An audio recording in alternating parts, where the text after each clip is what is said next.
Thank you everyone for joining this morning. I'm really excited today to talk to you about the best practices for IT security in 2025. And we have our guest speaker, Daniel Parker. Hello, Dan.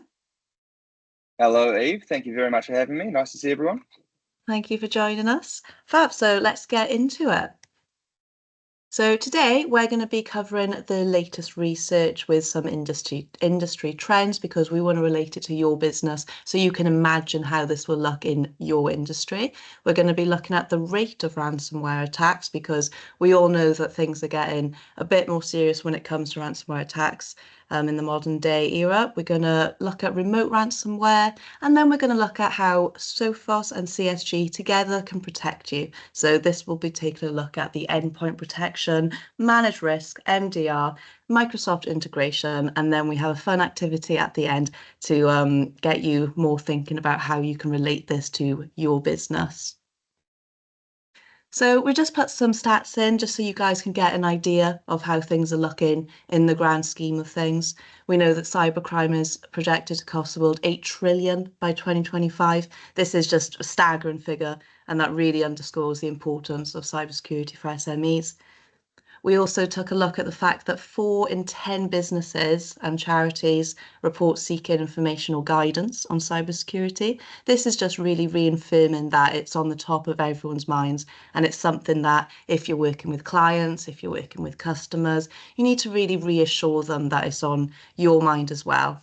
And the most common from external cybersecurity consultants, IT consultants or IT service providers, and that's obviously where CSG steps in, and we help loads of clients annually become more secure with their business.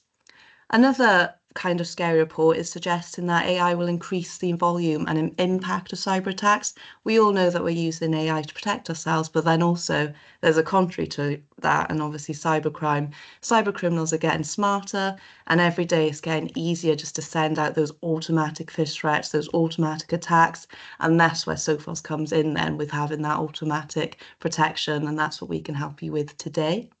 And then lastly, for the first time within the study, all UK regions have had at least one cybersecurity investment deal within the last 12 months. I think that really does define how much things are changing when it comes to cybersecurity and why you need to prioritise it. So I'm just going to briefly cover about why CSG are the trusted partner to make sure that you are secure with your business. We work with over 400 SMEs and enterprise businesses, and we really pride ourselves on the fact that our partners and our clients stay with us for the long term. We've been established since 1985, which is making us one of the longest IT companies in Wales and the Southwest. And I know a lot of people often say, well, things weren't around in the 1980s and like cybersecurity wasn't a thing, but it was, and it's really interesting to learn the trends and how when you talk to the account managers and the people who work at CSG, it's not just the things that are happening day to day, but we've got the history and the knowledge to really put it into a full figure for you. We've got offices in Bridgend, at Bristol and Exeter. So if you want to pop down and see us face to face, I know a lot of people say since COVID and lockdown, having that one-on-one personal value is just unbeatable. And our account managers do come out and visit a lot of our clients one-on-one. And I feel like that extra process of just having a sit down and a chat and a cup of tea can go a long mile. So we are also certified with ISO 9001. We've got a lot of accreditations, obviously. We need to preach what we teach, and we have a lot of internal security methods as well to protect you guys when you work with us. Our services range from IT services, cloud services, IT support, and obviously cybersecurity. We're also partnered with Sophos, Microsoft, Datto, HP, and we're GDPR ready, and we've got all the Cyber Essentials Plus so that we can guide you into getting yours. So I'm just going to quickly take a look before I hand over to Dan what our customers say, because as we all say, hearing it from the horse's mouth is always better to hear it from the customer's mouth. So just some nice comments here from a couple of our clients. So I know that we've worked with James for quite a while, and this is just an example as well of all of the industries and just the different areas that we can tap into. We can also help you reach your business goals. A lot of people think, well, it's just cybersecurity, IT, and telephony, but we go the extra mile to relate it to your business goals. For example, if you're working to achieve net zero by 2030, 2050, we've got different ways that we can help you strategize that and turn it into one of your ongoing achievements. I really like the comment from Katie at Too Good to Waste about how they're getting face-and-face review is just that personal approach, and I feel like that is really something CSG strives in. So thank you so much for listening to me, and I'm going to hand it over to Dan. Thank you very much. Cheers, Eve. Nice to see everyone. Dan Parker. I'm a senior sales engineer at Sophos. So I work alongside our sales team in a technical capacity. I've been working in cybersecurity for, 4 or 5 years now, I think. Originally from New Zealand, you might be able to tell from the accent. I'll save you the trouble of asking if I am Australian. But I've been living in London for the last 2.5 years, and I've been with Sophos for that entire time. Now, today, I'm going to be taking you through some trends that we've been seeing in the cybersecurity world. I always like to benchmark these conversations with some threat intelligence, with some threat landscape stuff, and then we'll move through how we can start protecting against these different kinds of threats using both the Sophos portfolio and also by partnering with CSG, one of our valued gold partners. Now, observing the landscape. In fact, Eve, can you just double check for me? Did I move slides just then by clicking to the right? I don't think you did, so I could do it for you if you want to just give me a little nod. Yeah, sure. Next slide, please. Thank you. Sorry, one back. There we go. Okay, so observing the landscape. We run 2 reports at Sophos each year to try and better understand what's actually happening out in the world. So we don't want to just sort of, make our own minds up when it comes to R&D and product development. We want to run it off stats and better understand how attackers are actually attacking organizations out in the world. So we run 2 reports. The first is the State of Ransomware report. We use a third-party research agency called Vanson Bourne to do that. They're vendor agnostic. There's about 5,000 respondents, just over 5,000 respondents from 14 countries, and that's looking just at ransomware statistics. But we also run a report called the Active Adversary Report, and that's from our Sophos XOps team internally. And they look at exactly how attackers have been operating, and all of that data comes from our external-facing incident response team and the organizations they've been working with to defend. Next slide, please, Eve. So the rate of ransomware attacks for the last sort of 5 years, and you can see the last 2 years it sort of stagnated at 66%. So 66% of organizations that we talked to suffered a ransomware attack. That's actually dropped this year in 2024 down to 59%. So it's a small drop, but a drop nonetheless. It's good news in my eyes. There's been less ransomware attacks perpetrated. Next slide, please, Eve. And just some industry insights here. There is a reduction in the highest individual rate of attacks reported, which was down from 80% for lower education last year to 69% for central and federal government. So the most commonly attacked sector was central federal government, but only 69% of those organizations were hit. Only 69%. Sounds like a silly thing to say. It's still very, very high. The education sector no longer reports the 2 highest rates of attack either. So they came in at 66% for higher education and 63% for lower education. But last year, there were 79% and 80% respectively. And then healthcare was one of the 5 sectors that did report an increase in attacks over the last year. And they were up from 60% last year to 67% this year in 2024. Next slide, please. So the root cause of ransomware attacks. This is a really important slide. And this drives a lot of our decisions around product development and research and development. This is how attackers are getting initial access into environments, how they start off perpetrating these ransomware attacks. 99% of organizations hit by ransomware were able to identify the root cause of that attack. And exploited vulnerabilities is the most commonly identified starting point for the 3rd year running now And the overall running order remained consistent with last year's study as well. So exploited vulnerabilities first, compromised credentials second, then malicious email, phishing, brute force, download. Exploited vulnerabilities, it's always the go-to. We put a lot of R&D into our endpoint product around this. It's a vulnerability in your applications, your devices, your hardware, your software, and attackers can exploit that vulnerability to get that initial access. And then compromised credentials are legitimate credentials that have somehow been stolen, usually through phishing, and then malicious emails is delivering malicious payloads like malware or malicious links to malicious websites through the email attack vector. Next slide, please. Now, exploited vulnerabilities have the most severe business impact when looking at these root causes as well. So the overall recovery costs, if the attack started with an exploited vulnerability, was £2.3 million. When it started with compromised credentials, it was down to about £500,000, so quite a lot less. It also leads to backups far more likely to be compromised if the attack started with an exploited vulnerability. So 75% of the attacks, the backups were compromised if it started with that exploited vulnerability, but only 67% of the time, the backups were compromised if it started with compromised credentials. And then recovery time, obviously really important to factor in when a customer or when an organization suffers a ransomware attack. 45% of the attacks took more than a month to recover if the attack started with an exploited vulnerability, whereas with compromised credentials, it was only 37%. Next slide, please.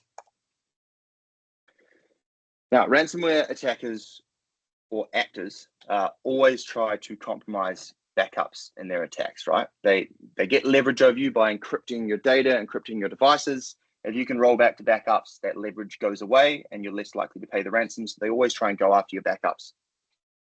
And within the study, 94% of organizations hit by ransomware in the past year said that cyber criminals attempted to compromise their backups during the attack. And that rose to 99% in both state and local government, in the media, leisure, and entertainment sector. The lowest rate of attempted compromise was reported by distribution and transport, but even then, more than 8 in 10 organizations hit by ransomware said the attackers tried to access their backups. But across all sectors, 57% of backup compromise attempts were successful, meaning the adversaries were able to impact the ransomware recovery operations of over half their victims, which is really bad. And we'll get into a little bit more detail around why that's so bad a little bit later on as well. Next slide, please.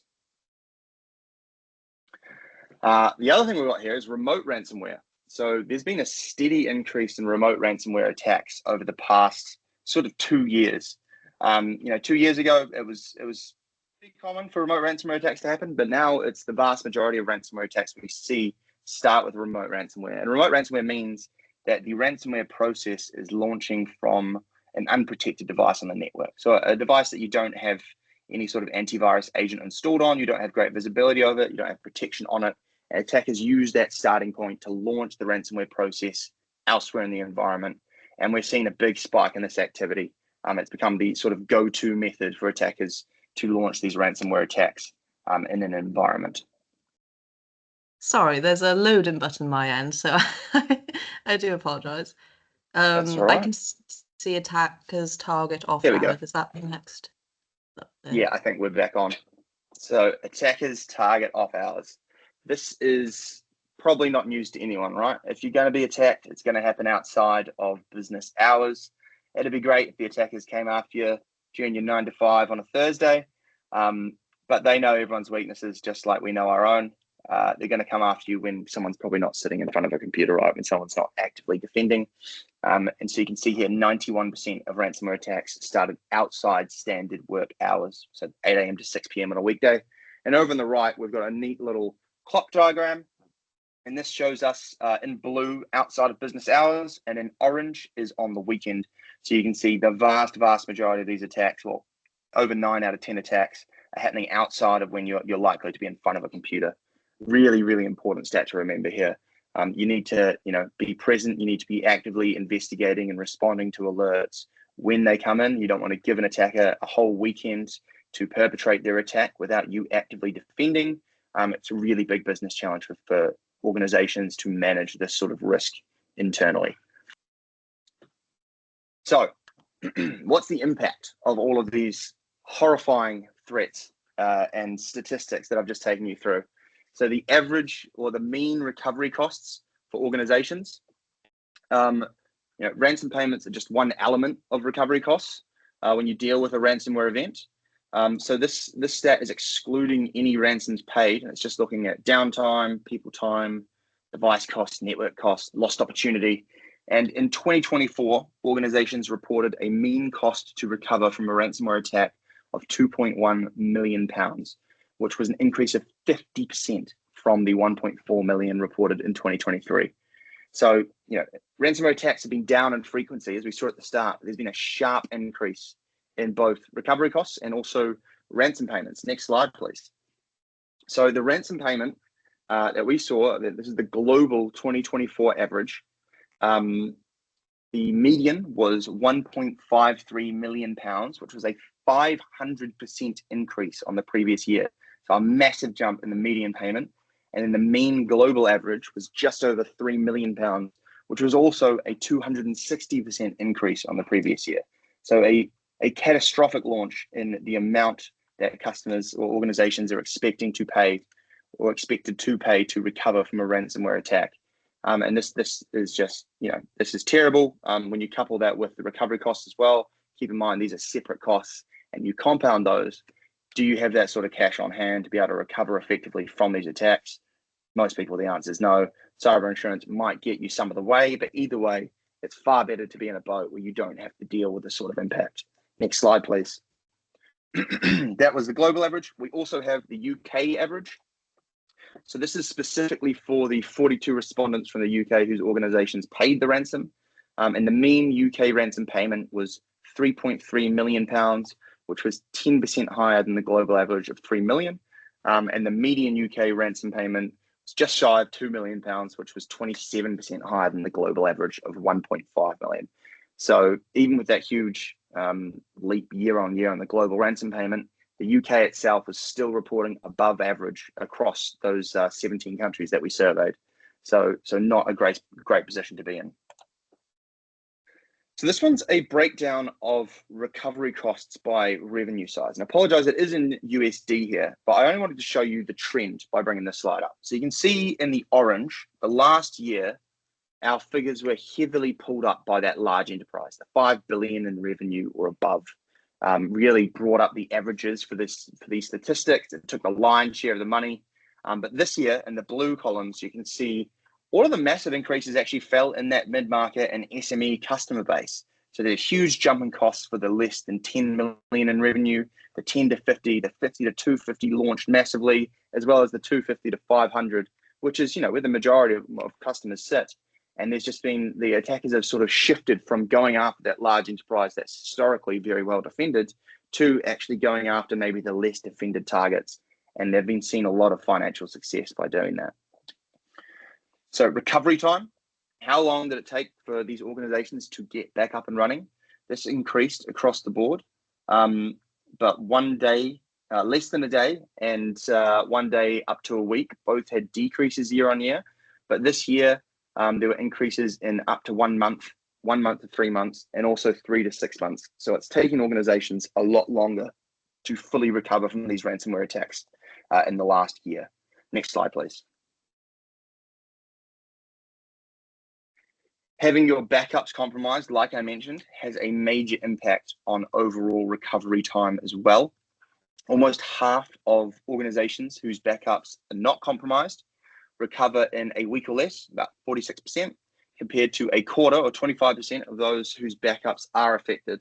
So having your backups compromised both increases the complexity of recovering encrypted data, while also adding the overhead of creating and securing new untainted backups. So you need to have a strong backup and recovery solution in place that is difficult to compromise, but you also need to monitor the activity within that backup and recovery solution. You need to be able to see when someone is trying to delete a backup, when someone is trying to encrypt backups. You need to have visibility and control around that activity to ensure that you at least have a backup option if a ransomware attack is perpetrated. Because once again, we want to take away the leverage that those attackers are trying to hold over us. So how can we stay protected? I'm going to break this down by sort of attack vector, and we'll look at each one in a little bit more detail, and also how, Sophos technology and CSG as a gold partner can protect you against these different attack vectors. So next slide, please. Starting off with CSG, like Eve said, they've got nearly 40 years experience in the IT world in the UK, over 400 customers in SME and enterprise, and they're one of Sophos's valued gold partners. We rely on them heavily to service and supply many of our key customers. They've got a wealth of expertise, especially in cybersecurity, that you can lean on, you can rely on it. So if you're concerned about anything in cybersecurity, reach out to them for that strategic discussion to better understand how you can stay protected. And of course, they can implement any of our Sophos solutions along that journey as well, that journey to better cybersecurity practice. We'll look at some specific customer cases in a second, but you can see here just a handful of the cyber success stories they've had recently. And you can view these in more details on their website, csgrp.co.uk, which we'll share later on in the slides. So starting off with remote ransomware. Like I said, this is remote ransomware that starts with an unprotected device on the network. If you could click ahead, I believe twice, Eve, just to build out the animations on the slide. And one more. Thank you. So ransomware attackers target these weak points in the network, right? These devices that might not have endpoint protection installed. It'd be a nice world if everyone had protection installed anywhere, but that's definitely a target on something that people are trying to increase. There's always going to be weak points. There's always going to be missed devices. And so these attackers target these missed devices to try and get access into a network. And then from that unprotected device or that compromised device, they'll launch these malicious ransomware processes to try and encrypt files, data, and other devices in the network from the compromised device. So we need a way that isn't just looking at, the ransomware process. We're not just looking for that malicious process, but we need to look at the actual file changes on the device to ensure that we can detect any of these ransomware attacks. Click ahead, please, Eve. There we go. So this stat is actually from Microsoft. So according to Microsoft, 60% of the ransomware attacks are now remote ransomware attacks. So it's not just us seeing this. This is Microsoft that's seen it as well. And how we defend against it is we have something called CryptoGuard. This is where we don't want to just look for those malicious ransomware processes, but we actually look at any particular file change and then establish whether or not that file change is malicious. So if we're looking at a device that has an endpoint agent on it, and then files start getting encrypted, right? One file gets encrypted, 2, 3, 4, 5. All of a sudden, that CryptoGuard engine that's powered by machine learning is going to determine, hey, there's something malicious going on here. This is a little bit suspicious. This might be a ransomware attack. It can stop that process irrespective of where it spawned from. So even if it spawned from an unprotected device somewhere else in the network, it can stop that process. It can block that process. And it can also roll back that encryption to ensure that there's no data loss during that event. So if you want to be sure that you can protect against remote ransomware, the 2 ways you can do it are making sure that you've got endpoint protection installed on all the devices in your organization. Visibility is key, but you also need control around those devices, and ensuring that you've got a protection solution in place that can protect against specifically remote encryption during these remote ransomware attacks is really important. And they've got to have a unique way to do it. And this is how Sophos achieves that with CryptoGuard. Now, CSG's got a long history of installing Intercept X Advanced in their customer base. They know exactly how to do it, how to follow best practice, make sure everything is configured to best practice.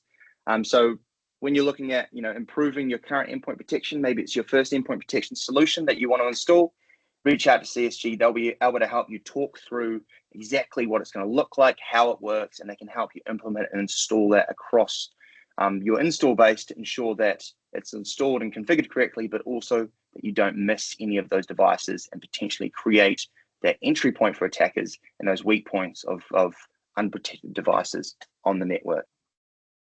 We're going to look at a case study here. This is for Grays. So Grays are a Cardiff-based consultancy that deliver commercially intelligent design solutions to clients across the UK. And since 2021, CSG have been providing Grays with ongoing IT, telephony, and security services. They had an impending office relocation with the recent introduction, of remote workers. Grays wanted CSG to evaluate their current infrastructure model and data security, and with the protection of client data being paramount importance in the public sector as well. So CSG deployed and configured Sophos firewalls on behalf of Grays. This is something they'd struggled with in the past, but CSG had the expertise. They knew how to configure those firewalls correctly and easily. So they were able to spin those up on behalf of Grays to make that just a lot easier for them.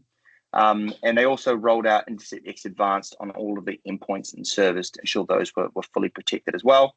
They also performed Microsoft 365 security hardening. They implemented multi-factor authentication across the board. And they also rolled out a backup and recovery solution with Datto to ensure that they had those backups in place that they could roll back to in the event of a ransomware attack as well. So they did great work with Grays. This is a quote from Tony Venn at Grays.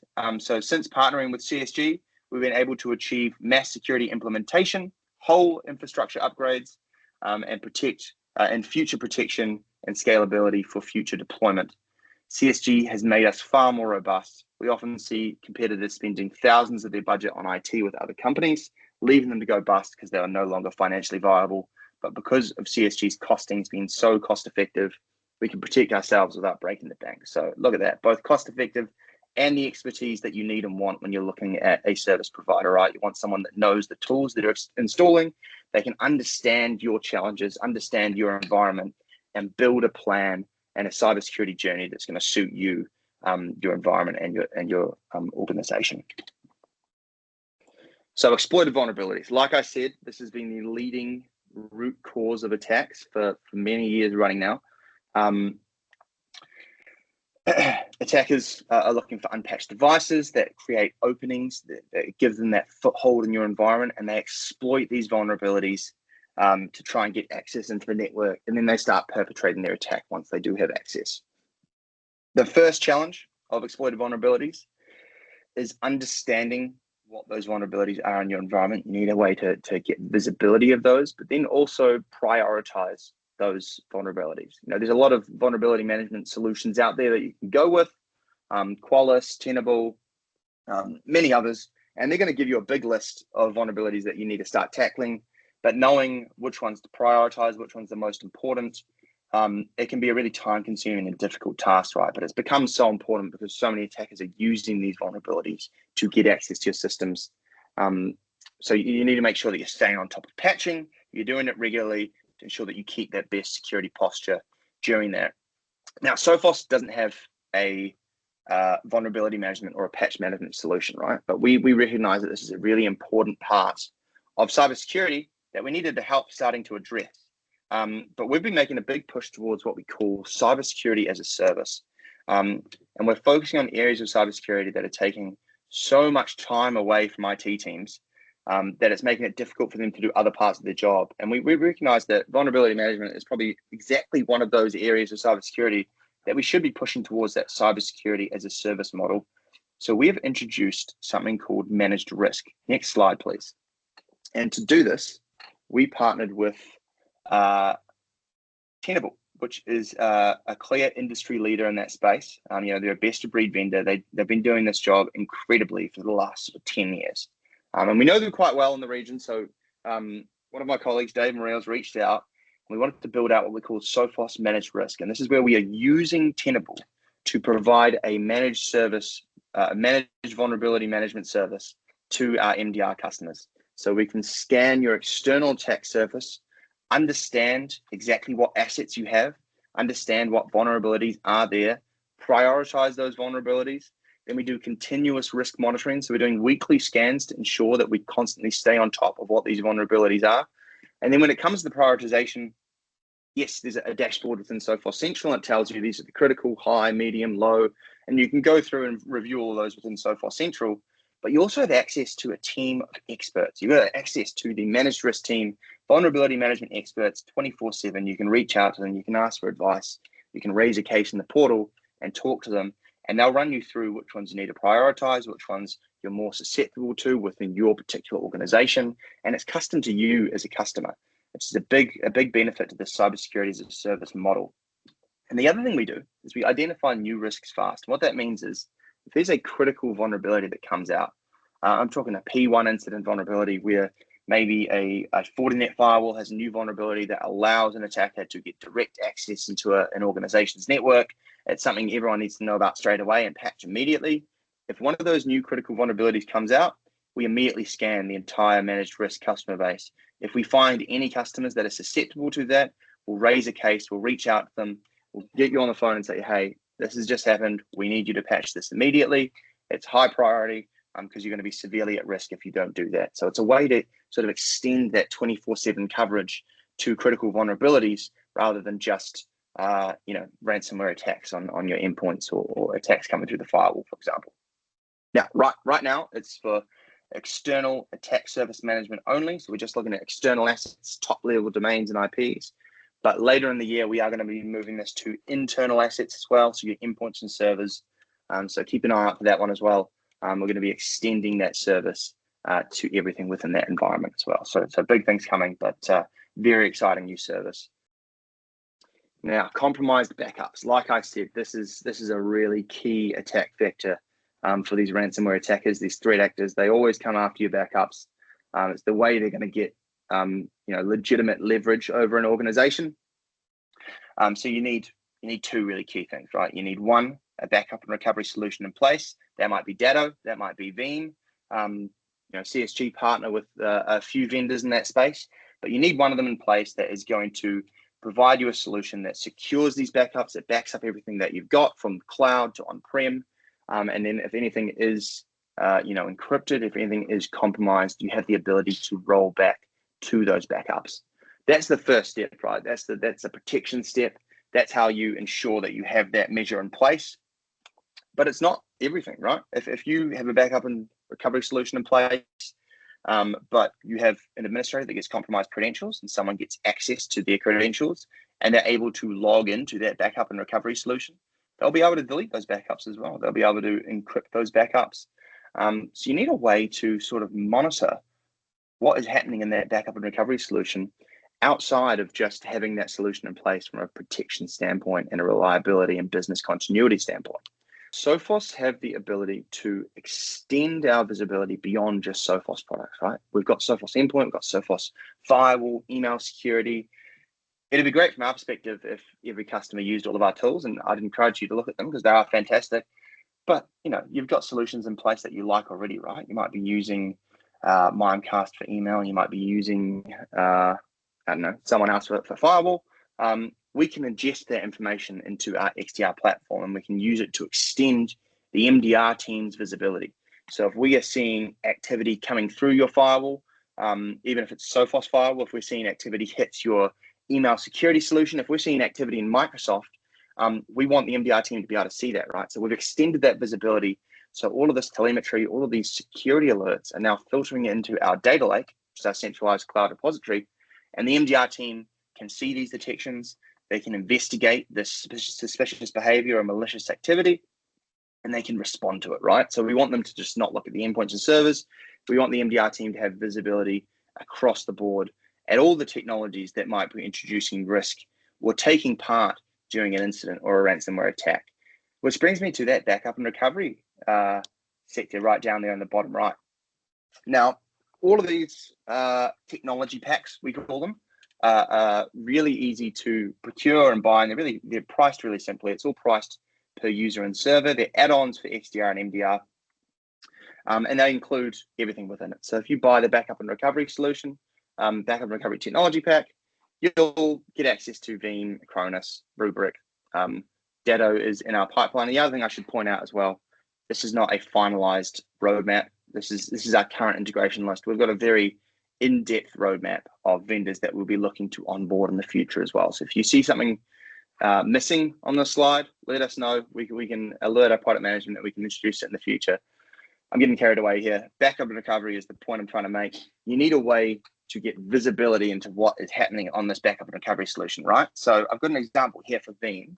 And by integrating with Veeam or your backup and recovery solution, we can see any potentially malicious activity because Veeam has started running security alerts from the solution. So if someone's attempting to delete a backup, there's been an unsuccessful attempt to delete a backup, if encryption passwords have been deleted or changed, multi-factor authentication has been delabeled, ransomware has been marked as clean, any alert or event like that is going to generate a case within Sophos MDR. It's going to immediately alert an MDR analyst on a 24/7 basis to say, hey, look, something's happening here.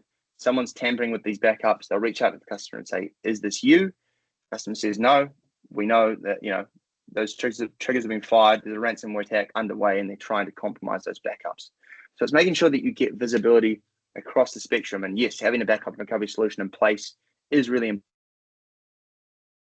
Visibility of the activity happening within that backup and recovery solution to ensure that it's not going to be compromised the same way admin credentials might be compromised and getting access to a Microsoft account. Next slide, please. So 24/7 coverage, like I said, this is a really important one. This is a big one. If you're going to be attacked, it's going to be outside of your 9 to 5. It'd be great if it wasn't, but unfortunately it's going to be. We've been seeing this stat for as long as I can remember in cybersecurity anyway. You need a way to make sure that you're defended around the clock. Now you can try to do that internally. You can hire a few SOC analysts, try and get a rotating 24/7 structure to make sure that someone is constantly investigating and reviewing and remediating alerts as they come in. But it's an expensive proposition. It's a difficult proposition. It's hard to try and find that expertise and hire those people and have them running around the clock in a security operations center internally.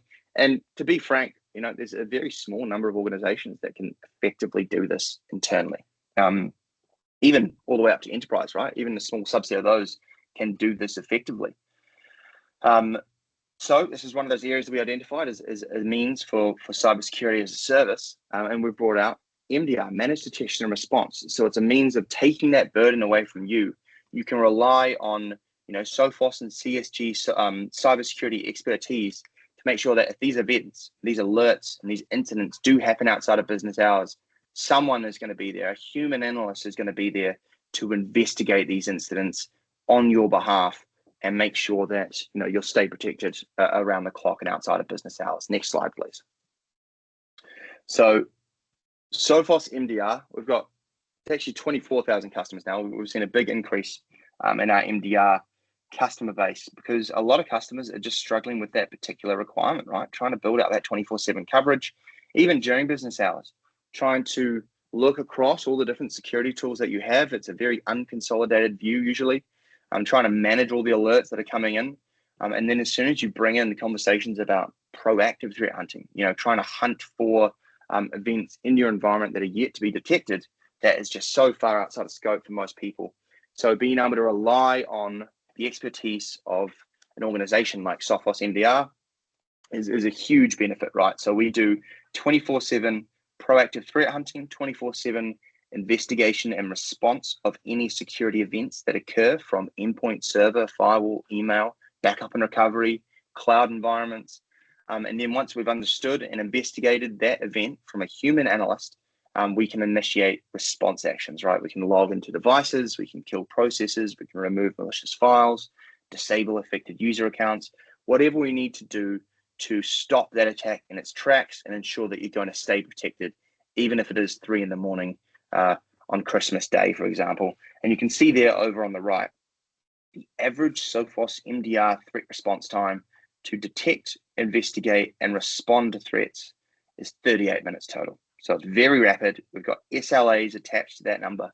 And when you think about, these cyber incidents, the faster you can respond, the less time an attacker has to perpetrate their attack and keep moving laterally through the environment, escalate privileges, so that you can clamp down on them quickly. They're less likely to have any sort of impact to your business or to your environment. So we've done a lot of work to make sure that response time is as low as it can possibly be. So it's a huge selling point that not only do we have that 24/7 coverage, but we're going to respond to any incidents extremely rapidly within your environment. And it's always a human analyst taking those actions and making those decisions as well. Okay, so we also have flexibility when it comes to Sophos MDR, right? Different organizations want to work different ways with managed services. Both of these options, or all of these options, are free. They're included for any sort of brand of any sort of flavor of MDR that you go with. It's simply how you want to work alongside Sophos and how you want to work alongside CSG. So on one end of the spectrum, we have what we call Collaborate. If we see an incident, we investigate it. We determine that there needs to be a response action taken by a human. We'll reach out to you. We'll reach out to CSG and we'll say, look, we want to take this action. Can you give us consent to do this? Or do you want to do it yourself? But it's sort of a notification. You've still got the expertise on hand, but we let you know what we want to do before we do anything. We don't have consent to take that action. And then the other end of the spectrum, we have authorized 24/7. We will take whatever action when we're required to make sure that you're staying safe, make sure that we're neutralizing and containing threats as we discover them, as we investigate them. And we also have a third option down the bottom left there, and that is where you can sit and collaborate. But if we can't get in contact with you, if you're on leave, if you're on Christmas break, if it's 3 a.m. on a Sunday, we automatically switch into authorize. So during the day, we'll reach out to CSG as your partner. We'll reach out to yourselves as well via CSG.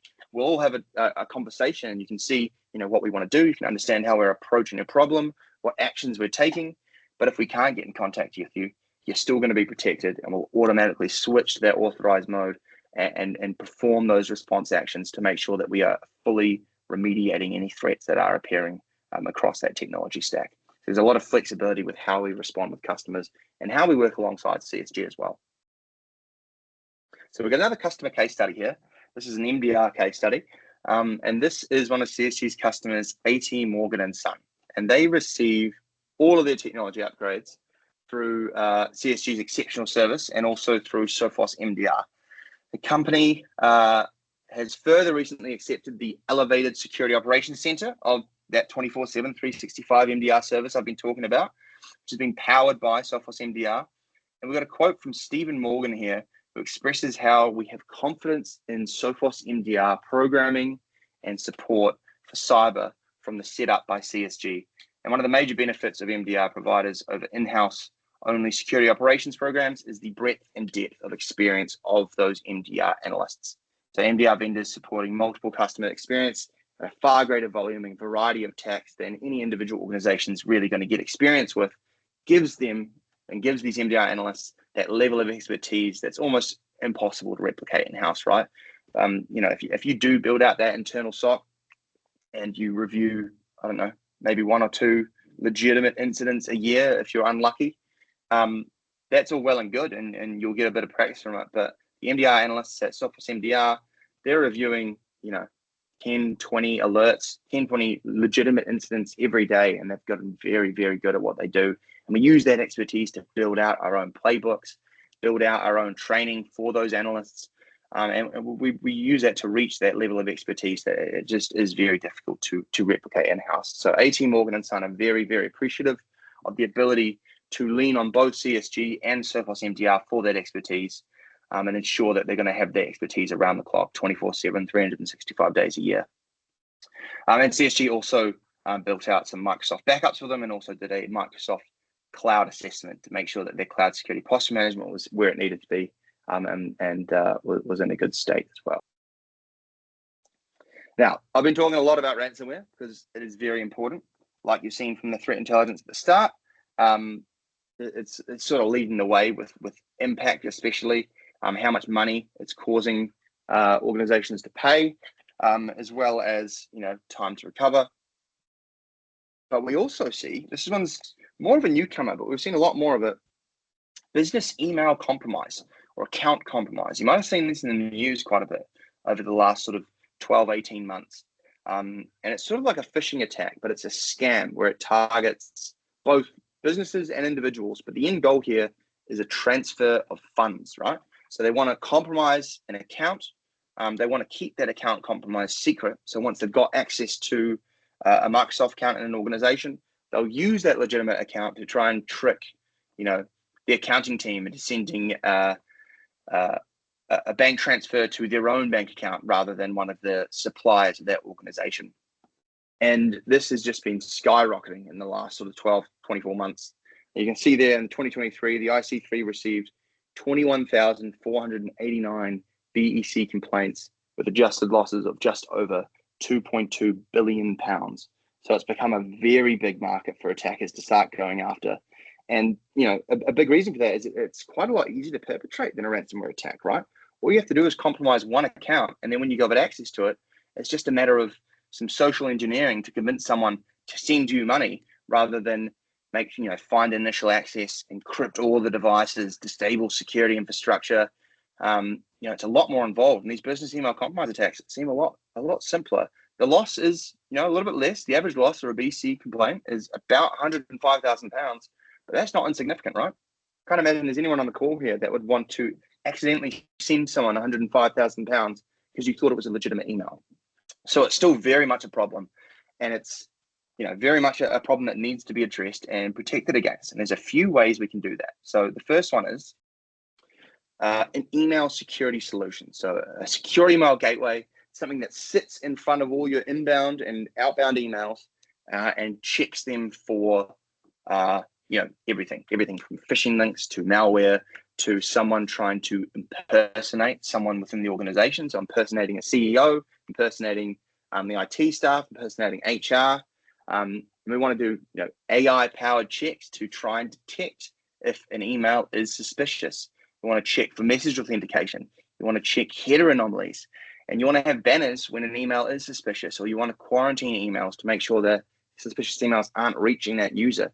So you need to have that protection in place at the front of the organization, at the front of that attack vector, to be doing these checks and make sure you can block these phishing links, because a phishing link is exactly how an attacker is going to get access to these accounts and how it's going to compromise an account. They'll send you a link. It'll look like a legitimate Microsoft 365 login link. Someone clicks that link. It's actually been fronted by a hacking tool that's going to collect those credentials. It'll collect the multi-factor authentication token. And then all of a sudden that attacker has got full access to a Microsoft account just because someone clicked on a phishing link. So you need a way to be able to monitor those phishing links coming in, make sure you can block as many of them as possible and have that protection first approach of something like a secure email gateway. Now, Sophos has one. There's other vendors out there that do them as well. Microsoft's got one, but making sure you've got an email security solution in place to protect against these malicious emails is a massive first step. Another one is user education, right? Users need to be able to spot what a phishing email looks like. They need to be able to spot what a phishing link looks like. So educating a user base to make sure that they have that cybersecurity awareness is a really important approach as well. But at the end of the day, there's going to be, you're going to have users that maybe just aren't that good at spotting those things. There's going to be weak points in the net. And there's always going to be people that fall victim to the really, really good phishing links, right? So beyond that, you also need visibility of the activity within things like Microsoft. So next slide, please. Now, Sophos, both Sophos XDR and MDR integrate with Microsoft for free. What I mean by that is any Microsoft security tools you might have, so Defender for Endpoint, Identity, Cloud apps, Office 365 Security and Compliance Center, Sentinel, we can ingest all of the telemetry from those tools into the MDR platform. We can review those alerts on behalf of the customer, on behalf of an organization around the clock, similar to how we would from a Sophos protected endpoint, for example. But what we also do is we ingest Microsoft audit logs. Now, these audit logs are around users, administrators, devices, any sort of activity in an account. There's a lot of noise in here, right? It's just any sort of behavior from any of those points is going to generate an audit log. It can be great for context around an investigation. But what we realized is any Microsoft customer has access to these audit logs, right? So all of the security tools Microsoft have are great if you're an E3 customer. They're great if you're an E5 customer. But not everyone is an E3 or an E5 customer. So what we wanted to do is be able to weaponize these audit logs that we're getting from Microsoft and be able to detect attacks that Microsoft might not actually be alerting on yet because of your license level. So we came out with what we call Sophos platform detections. And that is where we are detecting business email compromise attacks, for example, just off what we see in those audit logs. We're running these audit logs through our own proprietary detection pipeline to be able to detect these attacks, irrespective of what Microsoft might actually be reporting on. So if you're a business standard customer, if you're a business premium customer, if you do have E3, it doesn't matter. We can still run these detections and we can still detect these business email compromise threats through this free Microsoft integration within Sophos MDR. So a huge way to capitalize on that investment you've made with Microsoft already, but also it doesn't matter how much of an investment with Microsoft that was. we can still detect these business email compromise attacks. Now, I'm not sure how much of that made sense to you, so I'm going to take you through an actual example of what one of those attacks looked like, and how the MDR team detected it and how they stopped it. And this is a real life customer example. So if we click to the next slide, please. Now, obviously, everything's been blanked out in terms of customer and partner information and user information, but I'm sure you can bear with me and use a little bit of imagination here. But at 9 o'clock, the adversary sent a phishing email to a user. The user opened up that phishing email, and it was a legitimate, well, not sorry, a legitimate, it was a Microsoft 365 login link, at least it appeared to be, but it was fronted by a man-in-the-middle framework tool called Evilgen X. And that allowed the attacker to both harvest the login credentials that attacker user entered, but also the session cookie from when they entered their multi-factor authentication token. So all of a sudden, that attacker on their own computer has access to both the credentials as well as the MFA token. So they were able to log into this Microsoft account from their own browser on their own device using that credential token for MFA. And once they were in, they started obfuscating their activity, right? So they started creating email forwarding rules, things like any email where password is in the subject line or in the body, we want to mark that email as read. We want to forward it. We want to move it to the archive folder, and we want to forward it to the attacker's inbox. Any email that comes from the IT team in this victim organization, we want to mark it as read. We want to hide it in the archive folder. Because once we've compromised an account, right, we want to keep it hidden, and we want to be able to perform this business email compromise attack and this scam. So once they've done that, they started creating email rules, and then they requested that their own IP address was validated with the IT team, and they got access granted to a Microsoft dev box, a VM that was hosted in Azure, and they began their post-initial access activities, trying to pull down remote hacking tools. Next slide, please. In terms of what we detected, this is from that free Microsoft integration I was talking about, just from those audit logs. We detected the new inbox rules being created within Microsoft 365. So there were rules being created with special characters as the name, rules that had, detect when password is in subject and body, mark as read, move to archive. All of these typical user rule, email rules that attackers always go to when they run these business email compromise attacks, generate cases within Sophos MDR. And we also detected that there were multiple IPs and multiple Chrome user agent strings logged into the same Microsoft account from different countries at the same time. Now that's extremely suspicious. So that generated a case in Sophos MDR. And because of the license level of this customer, Microsoft weren't alerting to that particular attack. So it was a way for Sophos to use these audit logs to actually notice this attack ongoing without relying on Microsoft's ability to do so. Now, we also had Sophos MDR installed on the virtual machine that got compromised after the email account. And when that attacker started trying to pull down tools like Mimikatz, tools like Bloodhound, all of those tools were getting blocked by Sophos endpoint, and detections were generated within Sophos MDR as well. The threat response from MDR, within that 38-minute mark, we saw the cases coming in.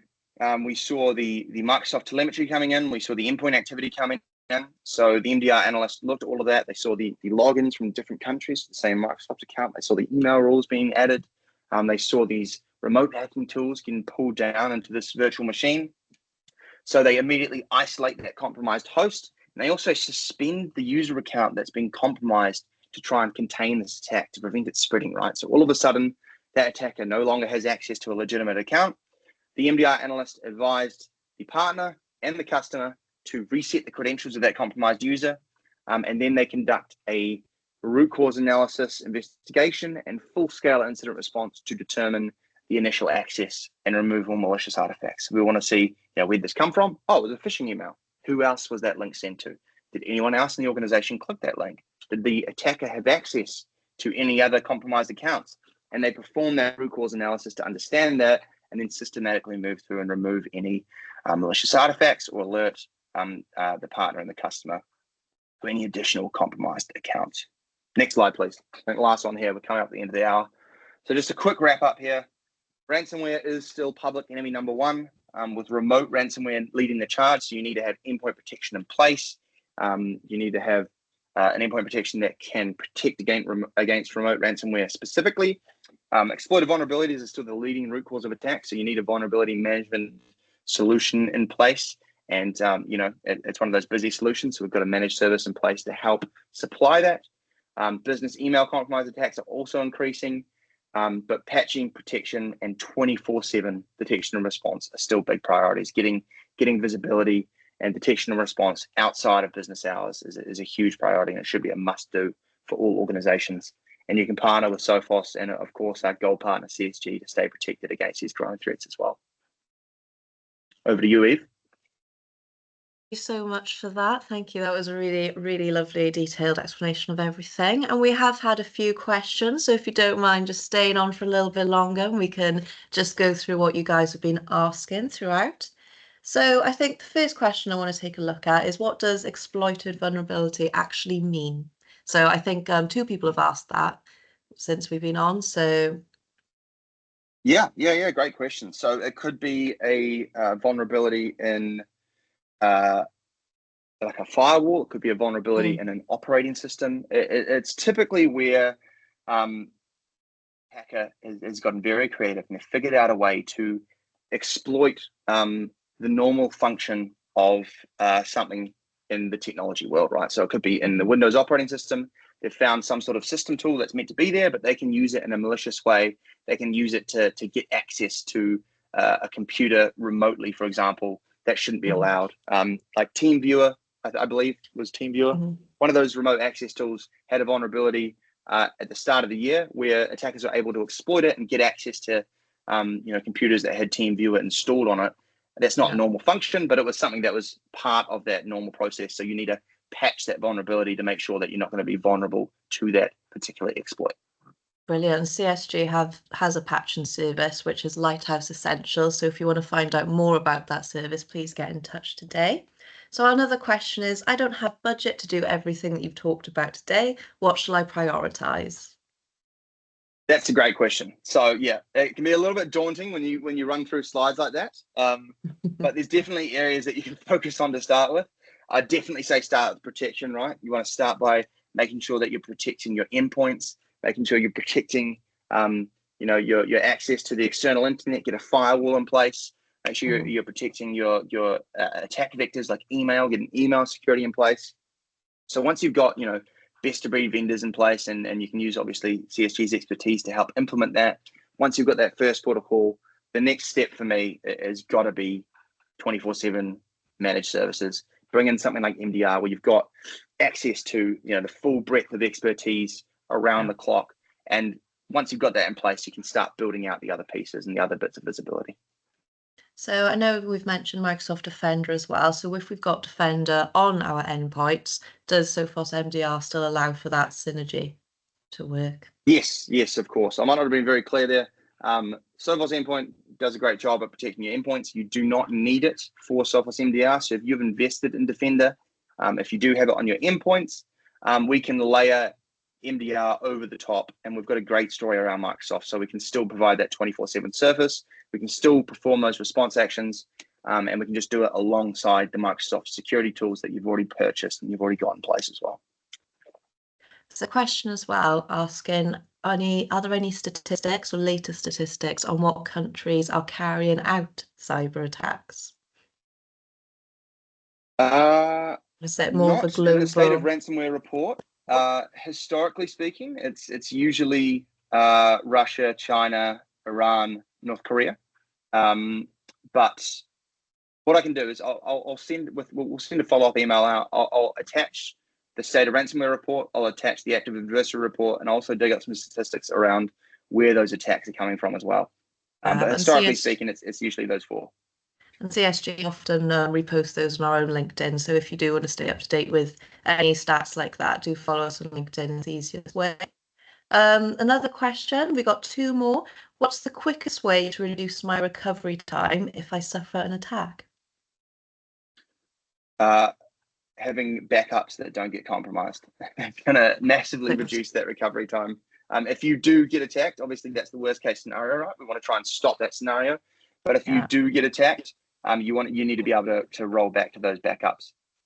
it's going to make your life so much simpler and straightforward. It's still going to be tough, but it's going to be a lot less business impact. Yeah. And this is one question, the final one, which I hear all the time. Employees have their own phones. How do we prevent the risk of their phones getting breached? Of their phones getting breached. So you can have MDM solutions that allow bring your own device policies as well. So I'll use Sophos as an example because we have one. I know other vendors do it, like Microsoft has Intune, but you can set up a BYOD policy where you can essentially containerize the corporate function of that personal device. So you can containerize Outlook, you can containerize the Microsoft applications. So anywhere that you've got corporate data on that phone, you can protect it, you can remote wipe it, you've got full control over it, but that control doesn't extend into the personal device.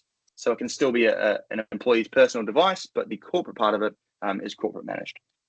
And if you want any support in writing that up into your contract, let us know, because we've got a lot of experience helping companies manage that area. Fabulous. Thank you so much. And if there's anything else anyone wants to ask, then you can send either me or Daniel a message at any time today, and we'll be there to respond. And if you are looking to set up a meeting, get in touch with your account manager or do message us at sales@csgrp.co.uk. And like I said, we're always posting on our LinkedIn for any upcoming webinars. Do follow us on LinkedIn as well. Well, thank you so much for talking today, Dan. It's been great listening to you. I really appreciate your time this morning. And if anyone's got any questions, please do get in touch. It was an absolute pleasure. Thanks for having me. Thank you all. Bye, everyone. Enjoy the rest of your day. Thank you all again. See you later. Bye-bye.